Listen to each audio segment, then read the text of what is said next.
Well, good morning, good morning. Yes, it's me. And I'm going once again all Tommy Bahama. I mean, look, there's the beach behind me, the ocean. It's a little bit rougher today than it was yesterday. It was nice and calm, but today we got some waves kicking up, and the sun is out, the clouds are out. So it's going to be another beautiful day here, but I wonder if it's going to be a little bit volatile. And we'll see about that in a moment. So here are the things that you need to know to get your day started. Today is Tuesday, May 14, 2024. So the market is putting out that slippery when wet sign, right? Markets are remaining a bit cautious going into the PPI and the CPI. The frisky kitty is back, and the shorts got clobbered yesterday. Today brings us the April PPI. Tomorrow we're going to get the CPI. So lots of eco data, inflation data in the next 2 days.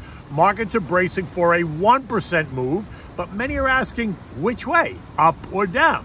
Now, oil's up, think Chinese demand, and a Canadian supply disruption due to some wildfires.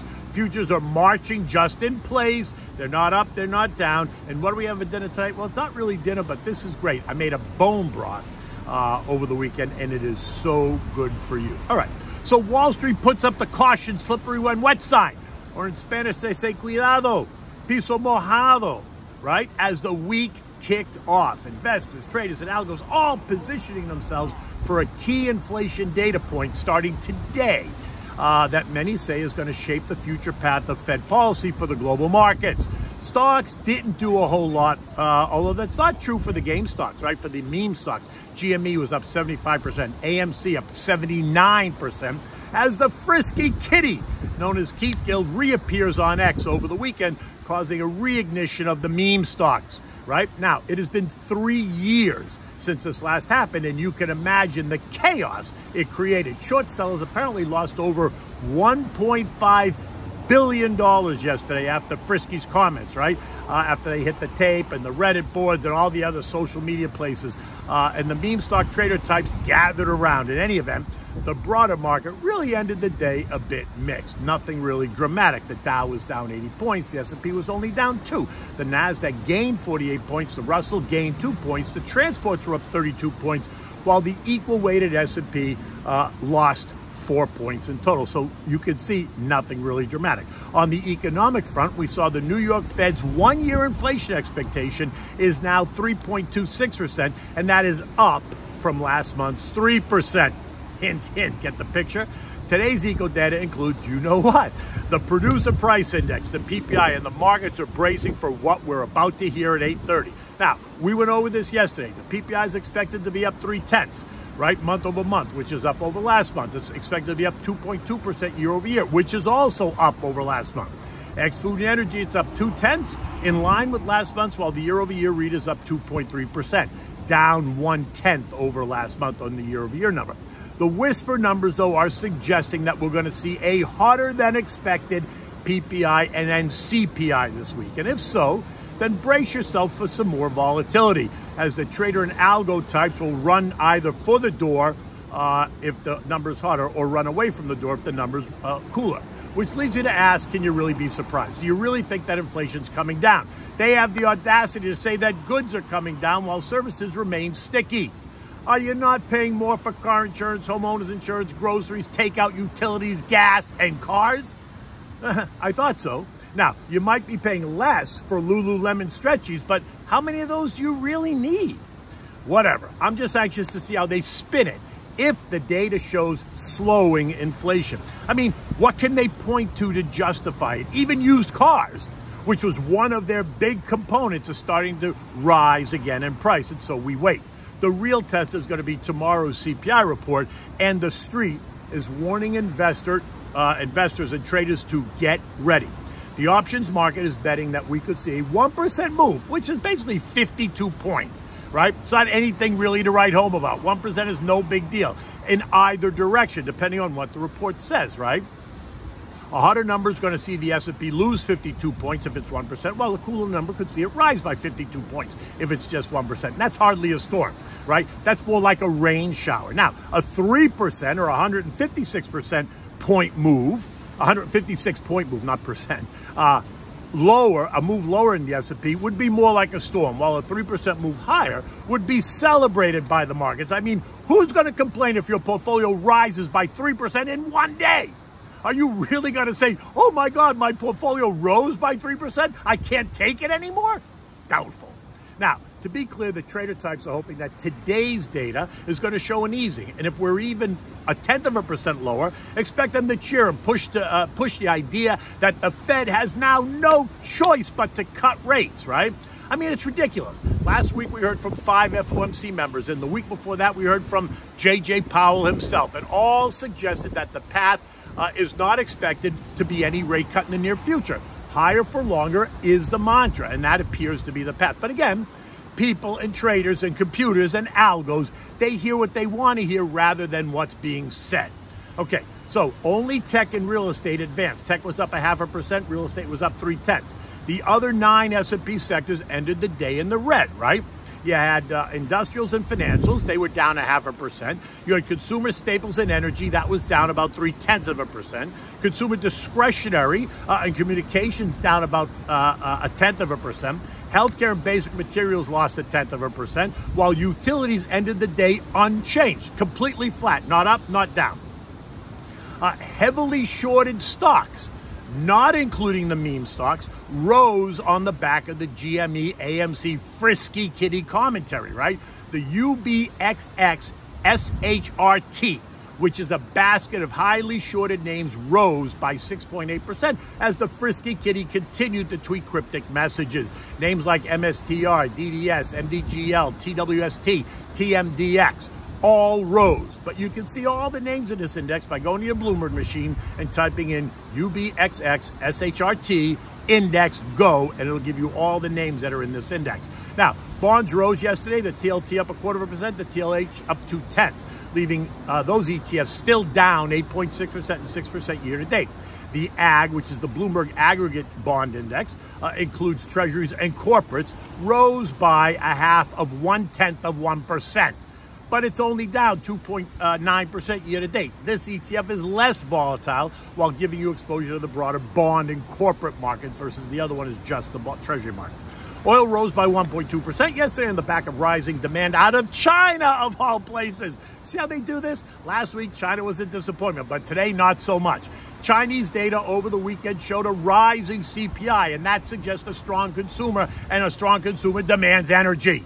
Additionally, there are wildfires burning across Western Canada, and that's bringing up the idea of some supply disruptions, suggesting that disruptions will reduce supply while Chinese demand will increase demand. In any event, oil rose to $79.20, and this morning it's trading right there as we await today's PPI report. Now, gold fell a bit yesterday as trader types, they booked some profits ahead of today's PPI report.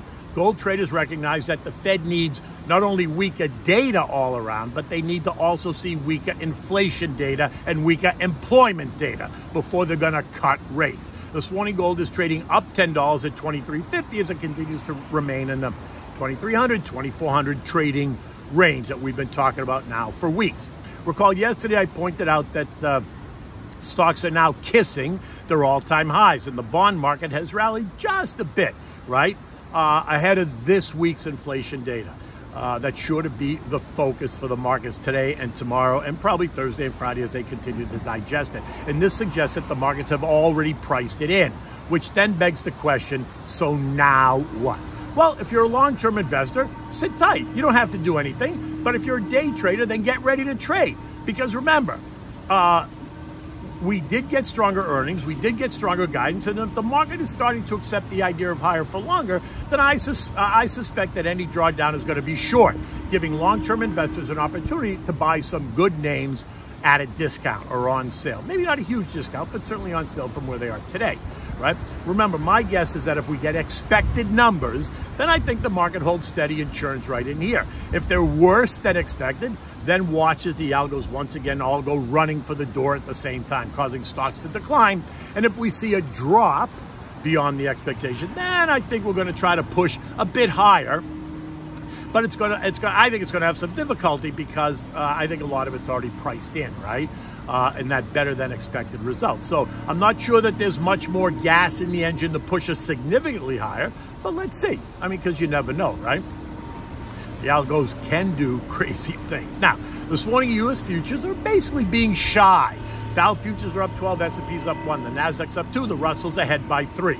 Markets are looking for any reason to rally, so expect them to tear apart today's PPI report, tomorrow's CPI report, looking for the data points that support their story of a rate cut, rather than those points that don't, right? I said that to you yesterday. These reports are going to be this week's focus, and this will be a key gauge in determining the near-term future path of monetary policy, right? As a long-term investor, I wouldn't do anything until I see what the data says, right? You're invested, and if you're not, your money's in cash earning 5%.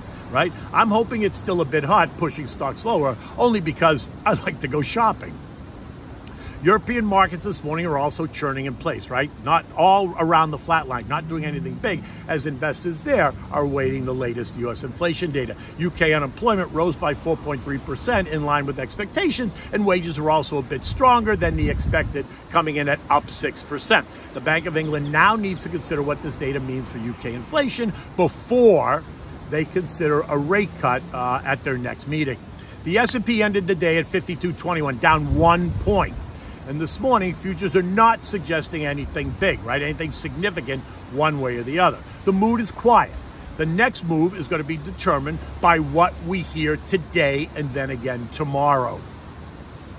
And so we talked about that, right? This inflation data will be key. The Fed Chair, J.J. Powell, is expected to speak today, along with ECB Governing Council member Klaus Knott. China announces their rate decision tomorrow. The Eurozone industrial production and GDP are due out on tomorrow. Minneapolis's Fed President Kashkari is to speak tomorrow, while Philly's Patty Harker and Cleveland's Loretta Mester are due to speak on Thursday. The U.S. Conference Board comes out with their reports on Friday of this week. Now, if the data this week creates a substantial reversal, then watch what the VIX does. A spike higher is going to put pressure on stocks. This morning, the VIX is trading at 1381, well below all three trend lines and very much in the complacency camp. The 55% spike in the VIX that we saw from the end of March to mid-April saw the S&P lose 6% of its value, while other high-growth names lost even more, right? But that makes sense. So just something to consider if you're thinking about going shopping, if you're thinking about getting your shopping list together. Now, if we don't see a spike in the VIX, then I suspect that the S&P churns in this very tight range, closer to the highs than not. Okay, so what do we have for dinner tonight? So this isn't really dinner, but this is something that you can make that's really, really good for you. And it's bone broth, right? It's good for you to drink before you go to bed at night. So I started doing that for a number of reasons, but I made this big pot of bone broth on Sunday, and it was really delicious, right? And so bone broth has a range of health benefits, right? There's collagen for your skin, collagen for your joints, right? Think anti-aging benefits. It's good for digestion and gut health, and it supports your immune system for those fighting cancer and other diseases. So it's actually a pretty good thing to kind of have in your refrigerator, right? I drink about 5 ounces of it before I go to bed. I mean, come on, take a look. How good do I look? I'm gonna say it doesn't help keep my hair dark though. But look, I worked hard for this gray look. It suggests time and grade and a little bit of maturity. So I actually like the way the gray looks at this point in my life. Okay, for this you need, I used oxtail bones with the meat. I used beef bones, which are full of the bone marrow. I used veal shank, right? Think like the ossobuco veal shank with the meat on it. I used a whole head of garlic, carrots, onions, and celery, salt and pepper, right? You can use chicken and turkey bones as well. But I didn't this time. I just used the meat. I put all those bones, all that stuff in a big pot. I filled the pot with water, and I seasoned it with salt and pepper. Then I covered it tightly. I brought it to a rolling boil, and then I turned the heat down to medium-low and let it sit on the stove for 6 hours. Then I removed the cover and I let it continue to cook for another 3 hours. You know, I turned the heat down, just let it kind of simmer so it steams off and it gets a little bit more concentrated. After 9 hours, I removed it from the heat. I allowed it to cool a bit.